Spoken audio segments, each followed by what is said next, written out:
I do have a previous life, Mr. Moderator. I was not born a politician, so luckily maybe. Good morning, everybody. Thank you for the invitation and the opportunity to be able to speak here. Let me dive directly into it. Will the Capital Markets Union be the silver bullet? Of course not. I think when we are discussing capital markets, I think Europe needs a lot of other reforms. For example, and I name just two, which I think are also crucial contributors in reviving our economy, because of course the Capital Markets Union is delivered in the context of creating more growth, more jobs, more competitiveness. But of course many other things need to be tackled at the same time, and I just named two. One is the internal market, single market, of course. I think there's still a lot of work to be done there, and it relates also back to what happens in the Capital Markets Union.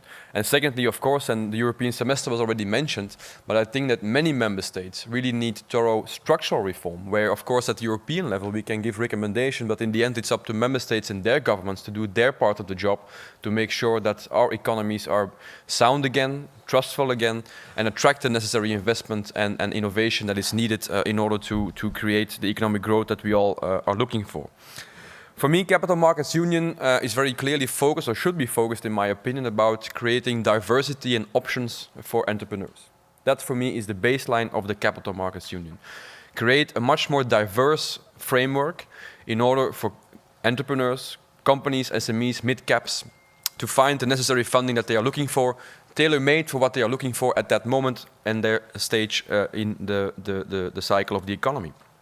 So what should be done in the Green Paper? I think the Green Paper indeed tackles some important issues, but I think we should focus on three things.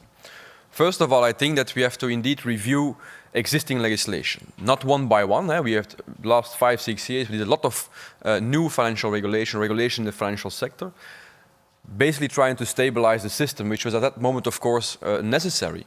But I think now a time has come to really step away from the silo approach that the previous Commission has had and really have this cumulative look on what is today on the market and what is causing problems basically for the capital markets to function. So a review of existing legislation, both from the, let's say, the more institutional perspective, and I'm talking about CRD, Solvency II and others, also from the retail perspective or the infrastructure like the regulations on MiFID, but also have a good look indeed also, for example, and I just take one element here, why are we not seeing a lot of entrepreneurs or companies going to the stock market? IPOs, for example. What is hampering them to be listed here in Europe instead of going across the ocean and being listed somewhere else? So what can be done about that? It's not only about regulation, but I think also there, together with the market, we need to find solutions for that.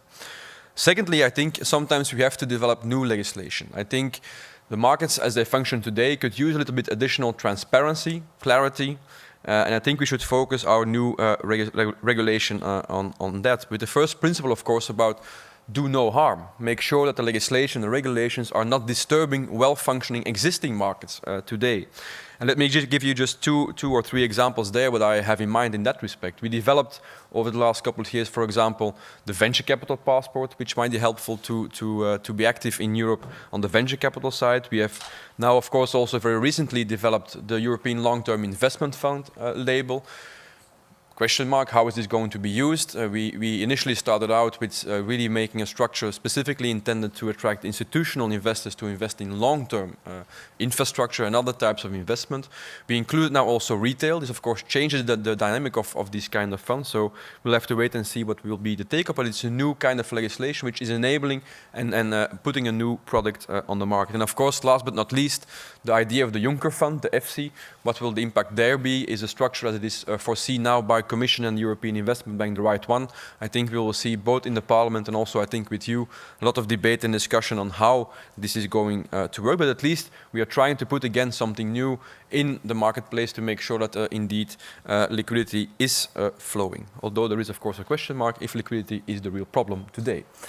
Third point that I would like to make is, of course, everything that has to do with national barriers. We still see, and the first speaker mentioned this, we still see a lot of barriers on national level. It's tax law, it's fiscal law, it's insolvency law, yes, but I do think that member states at this stage of their economic cycle should really take a good and hard look, and they should have the incentive to check whether or not this is hampering growth in their own countries, let alone growth at the macro level, at the European level. One element that adds to that is, of course, that the implementation of existing regulation, which we are often doing at European level, and the implementation needs to be done at national level, together, for example, with national regulators. I think there also is a big issue. It's something that you cannot touch by legislation itself. I think it's more the interpretation and implementation of this legislation by the regulators, which is also often hampering because, of course, during the financial crisis, they took a shock. They are still a little bit shock-shelled, I think, and they now are overzealous in implementing this kind of regulation, basically trying to mitigate every kind of risk any lawyer across Europe can think of. And I think that's a problem that we are not discussing enough to see how the regulators are really implementing on the ground what we have had from financial regulation. One point that is not mentioned in the Green Paper, and I think it's a very important one, who and how are we going to fund these capital markets? We not only have a different structure on financing of companies, which is basically bank-based in Europe, contrary to other continents, but also we have a very big savings culture, where banks are also logically then the normal transformation of liquidity into the market. So if you want to develop this capital markets union, we'll also have to think about the input.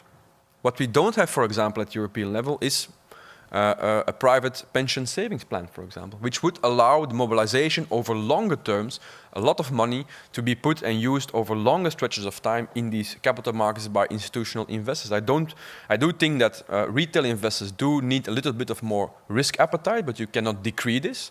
But I do see that we need to develop also the tools to have the input for these capital markets, and there's not a word on that in the Green Paper, and I think it's a crucial element if we want to build well-functioning capital markets. As an overall principle, what I would say is also, and this comes back to my remark about the regulators, is of course that we have to also learn how to deal with risk. Capital markets, taking risk, entrepreneurship, these elements have to be taken into consideration.